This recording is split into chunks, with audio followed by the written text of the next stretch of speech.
এবার আমরা এই ভিডিওগুলো একজন আওয়ামী লীগ নেতাকে দেখাতে চাই। সোহেল তাজ বাংলাদেশের প্রথম প্রধানমন্ত্রী তাজউদ্দিন আহমেদের ছেলে।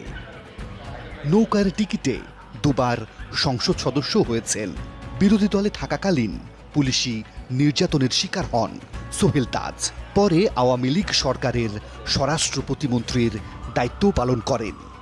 আপনাদের উপর হামলার ভিডিওগুলো দেখানো হলো, এ বিষয়ে আপনার বক্তব্য কি? বিষয়টা হয়েছে এখানে আমাদের যে সিস্টেমটা আছে এই সিস্টেমটা সেই ব্রিটিশ আমল থেকে রাখা হয়েছে এবং ব্রিটিশরা এখানে আমাদের উপরে শাসন কায়েম করার জন্যই পুলিশকে সাজিয়েছিল তাদের লাঠিয়াল বাহিনী হিসাবে এবং পরবর্তীতে পাকিস্তানিরাও একইভাবে ব্যবহার করেছে এবং ওইটারই ধারাবাহিকতায় আজকে এই ফুটেজগুলো দেখলাম।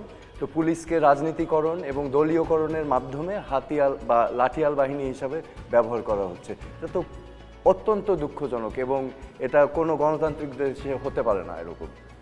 এবার আপনাকে আমরা একটু জয়নাল আবেদিন ফারুকের ফুটেজ দেখাতে চাই।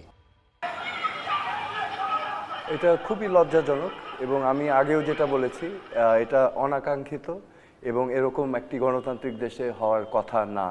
কিন্তু আবারও বলছি এই কালচারটা কিন্তু আজকে হয়নি।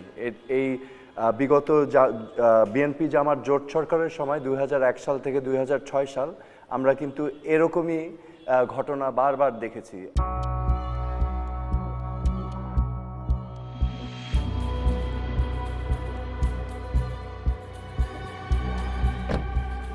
দুই দলের দুই নেতার কথা আমরা শুনলাম, এবার শুনতে চাই একজন বিশেষজ্ঞের কথা।